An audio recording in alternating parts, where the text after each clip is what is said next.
Good morning students. Class 9 हम आज start करेंगे चैप्टर नंबर 4। चैप्टर नंबर 4 है हमारा लीनियर इक्वेशंस इनटू वेरिएबल्स। अब सबसे पहले ये पता होना चाहिए लीनियर इक्वेशन क्या होती है। इक्वेशन से पहले आपने पॉलिनोमियल के लिए पढ़ा है चैप्टर नंबर 2 में। पॉलिनोमियल में आपको कहा था कोई भी अलजेब्रिक एक्सप्रेशन, हमें सबसे पहले अलजेब्रिक एक्सप्रेशन की बात करते हैं। अलजेब्रिक एक्सप्रेशन क्या होता है? कांस्टेंट और वेरिएबल्स के कॉम्बिनेशन से जो बने उनको ऐड करके सब्ट्रैक्ट, मल्टीप्लाई और डिवाइड करके, लाइक 2x प्लस में 3y माइनस 10, ये क्या है हमारे पास? अलजेब्रिक एक्सप्रेशन है। अब अलजेब्रिक एक्सप्रेशन एंड पॉलिनोमियल में आपको डिफरेंस बताया था कि वहाँ पर अलजेब्रिक एक्सप्रेशन के अंदर वेरिएबल की जो पावर है वो कुछ भी हो सकती है। That can be fractional, that can be negative. It is an algebraic expression but it is not a polynomial. Polynomial के लिए ये कंडीशन होती है कि जो वेरिएबल की पावर्स होती हैं वो नॉन नेगेटिव इंटीग्रल पावर होनी चाहिए। तो आज हम इक्वेशन के बारे में पढ़ेंगे, लीनियर इक्वेशन के बारे में। तो लीनियर इक्वेशन से पहले हमें पॉलिनोमियल का पता होना चाहिए।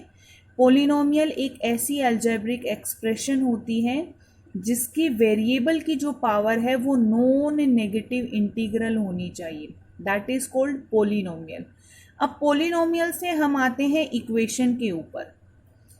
If a polynomial is equate to something, अगर उसको किसी वैल्यू के इक्वल आप रखेंगे, that is equal to 10, that can be equal to 100, minus 5, 0, any value, अगर आप उसको किसी वैल्यू के इक्वल रख देंगे तो वो क्या बन जाती है? इक्वेशन बन जाती है। इक्वेशन की डेफिनेशन यही होती है, ए statement of equality is called equation. अब इक्वेशन के बाद हम आते हैं लीनियर इक्वेशन। जैसे लीनियर पॉलिनोमियल में वेरिएबल की हम देखते थे हाईएस्ट पावर 1 होनी चाहिए थी, वैसे ही लीनियर इक्वेशन है। लीनियर इक्वेशन का मतलब वहाँ पर वेरिएबल की हाईएस्ट पावर क्या होनी चाहिए? 1 होनी चाहिए। लेकिन चैप्टर का नाम है linear equation in 2 variables, means वो लीनियर इक्वेशन के अंदर 2 वेरिएबल्स यूज होने चाहिए। जैसे यहाँ पर 2 वेरिएबल्स यूज हैं x, y। अगर z भी होता तो हम कह देते कि ये लीनियर इक्वेशन 3 वेरिएबल में हो गई। ओनली अगर x के अंदर गिवन है तो हम उसे कहेंगे लीनियर इक्वेशन इन 1 वेरिएबल। अब कैसे करेंगे? टॉपिक है हमारा लीनियर इक्वेशन इन 2 वेरिएबल। हम लीनियर इक्वेशन 2 वेरिएबल में पढ़ेंगे। तो उसमें सबसे पहले हमें ये जनरल फॉर्म का पता होना चाहिए कि एक लीनियर इक्वेशन की जनरल फॉर्म क्या होती है, स्टैंडर्ड जिसको फॉर्म कहते हैं। This is the standard form of A linear equation in 2 variable, that is ax plus by plus में c इज इक्वल टू 0। यहाँ पर जो a, b और c हैं वो कोई भी रियल नंबर्स हो सकते हैं, बट a की वैल्यू 0 नहीं हो सकती क्योंकि रियल नंबर में तो 0 भी आता है। a की वैल्यू 0 नहीं हो सकती, b की वैल्यू 0 नहीं हो सकती, क्योंकि अगर a 0 हो गया तो x इंटू 0, ये 0 बन गया, तो ये लीनियर इक्वेशन 2 वेरिएबल में नहीं रहेगी, 1 में हो जाएगी। एज इट इज अगर b 0 हो गया तो फिर से ये अगेन y 0 हो जाएगा, फिर से ये लीनियर इक्वेशन इन 1 वेरिएबल बन जाएगी। लेकिन स्टैंडर्ड फॉर्म के अकॉर्डिंग आपके पास लीनियर इक्वेशन, क्योंकि आप 2 वेरिएबल में पढ़ रहे हैं, तो स्टैंडर्ड फॉर्म आपकी होती है ax प्लस by प्लस में c इज इक्वल टू 0। और स्टैंडर्ड फॉर्म के अकॉर्डिंग हमारा a और b की वैल्यू 0 नहीं हो सकती है। उसके बाद कुछ इंपॉर्टेंट पॉइंट्स हैं इसके इंट्रोडक्शन के, वो आप ध्यान से समझिए। ए linear equation in 2 variable has infinitely many solution. 1 marks में ये पूछा जाता है क्वेश्चन कभी कभी कि जो लीनियर इक्वेशन 2 वेरिएबल के अंदर होती है उसके कितने सॉल्यूशन होते हैं। तो उसके कितने सॉल्यूशन होते हैं? इनफाइनाइटली मैनी सॉल्यूशंस होते हैं। कैसे होते हैं? लाइक मैंने एग्जांपल लिया 2x प्लस में 3y इज इक्वल टू 10, ये एक लीनियर इक्वेशन। अब आप यहाँ पे x की डिफरेंट वैल्यू ले लो। x की वैल्यू 0, 1, 2, 3, 4 आप पुट करेंगे, आपके पास y के डिफरेंट वैल्यूज आती रहेंगी। उसे हम कहते हैं कि इस इक्वेशन के कितने सॉल्यूशन होंगे, इनफाइनाइटली मैनी सॉल्यूशन होंगे।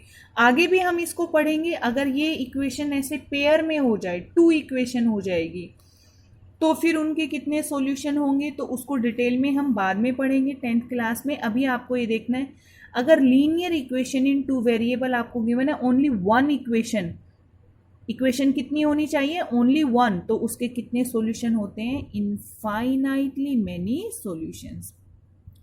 उसके बाद है, जो भी लीनियर इक्वेशन होती है उसका ग्राफ आप ड्रॉ करेंगे तो हमेशा वो एक स्ट्रेट लाइन होती है। आपको याद रखना है, जब भी कभी आपके पास लीनियर इक्वेशन गिवन है और आपको कहा है इसका ग्राफ ड्रॉ करें, तो उसका ग्राफ हमेशा एक स्ट्रेट लाइन होनी चाहिए, कर्व नहीं हो सकती, टेढ़ी मेढ़ी लाइन नहीं हो सकती है।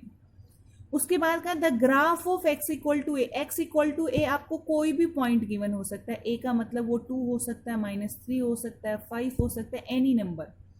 That line is a straight line parallel to Y axis. जैसे x इक्वल टू ए बोला है मैंने, x इज इक्वल टू अगर 2 को ले लूँ, x की वैल्यू 2 यहाँ पे होती है, तो यहाँ पे y की वैल्यू तो 0 है, यहाँ पे है ही नहीं, तो x इक्वल टू 2 जो लाइन होगी वो यहाँ से पास होगी 2 के ऊपर से। ये थोड़ा सा गलती से इधर से होगी, तो x इक्वल टू समथिंग कोई भी वैल्यू है, पॉजिटिव होगी तो इधर से पास हो जाएगी। मान लिया x इक्वल टू -3 आपको कहा है, तो वो यहाँ से पास हो जाएगी, नेगेटिव है तो। लेकिन x इक्वल टू एनीथिंग, कोई भी नंबर है तो वो एक स्ट्रेट लाइन होगी, that is parallel to Y axis. इसी तरीके से y इक्वल टू समथिंग है, that is a straight line parallel to x axis. जैसे y इज इक्वल टू 3 आपको लेनी है लाइन, तो ये y की वैल्यू 3 यहाँ पे है, तो this is the line y is equal to, आप इसको लिख सकते हैं, this line is x is equal to 2, इस लाइन की इक्वेशन ये है, this line is x is equal to -3, this line is y is equal to 3। और जो ये लाइन होती है x axis is y equal to 0। अगर आपसे पूछा जाए y इक्वल टू 0 जो है इक्वेशन ऑफ, वो कौन सी इक्वेशन होती है, उसको ड्रॉ कीजिए, तो आप बता देंगे this x axis is y equal to 0, क्योंकि x एक्सिस पे y की वैल्यू 0 होती है।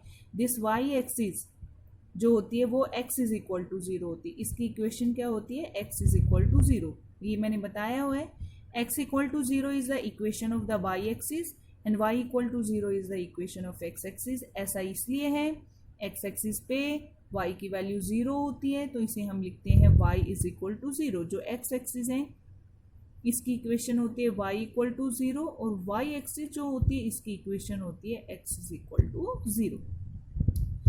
उसके बाद गया an equation of the type, कोई भी इक्वेशन इस फॉर्म में है, y is equal to mx represent a line passing through the origin. इसका मतलब क्या है, अगर आपको एक स्टैंडर्ड फॉर्म से अगर इसको कंपेयर करें तो इसका मतलब है उसमें y की टर्म्स होनी चाहिए और x की टर्म होनी चाहिए, अगर वो कांस्टेंट जो वैल्यू है वो 0 है।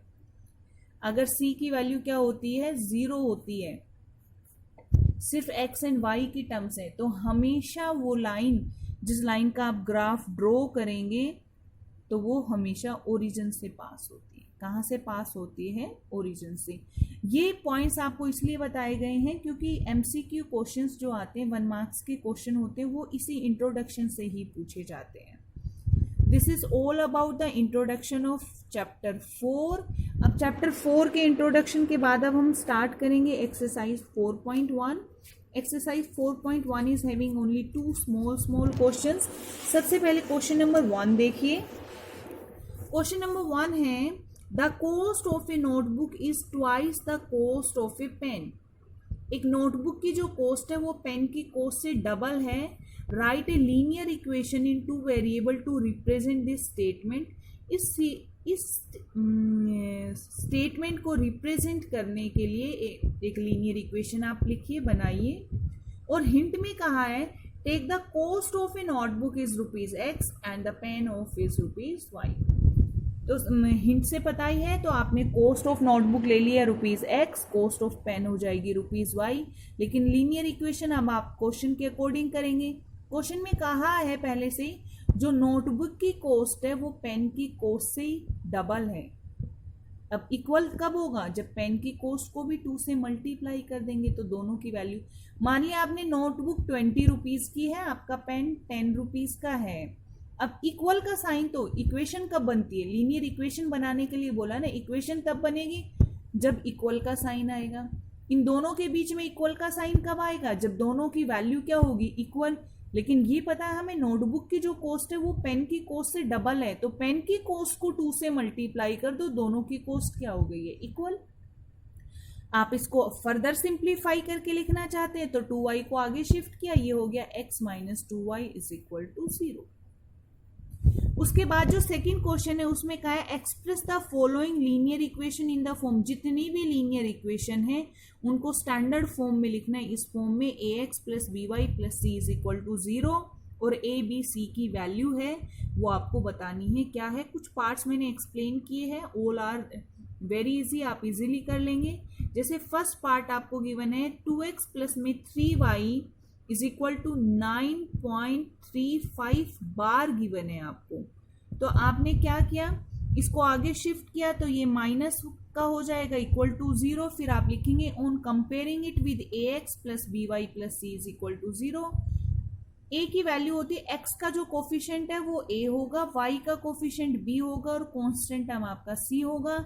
जब आपने कंपेयर किया तो a की वैल्यू 2 आ गई, b की वैल्यू 3 आ गई और c की वैल्यू माइनस 9.35 बार है, ये आ जाएगा।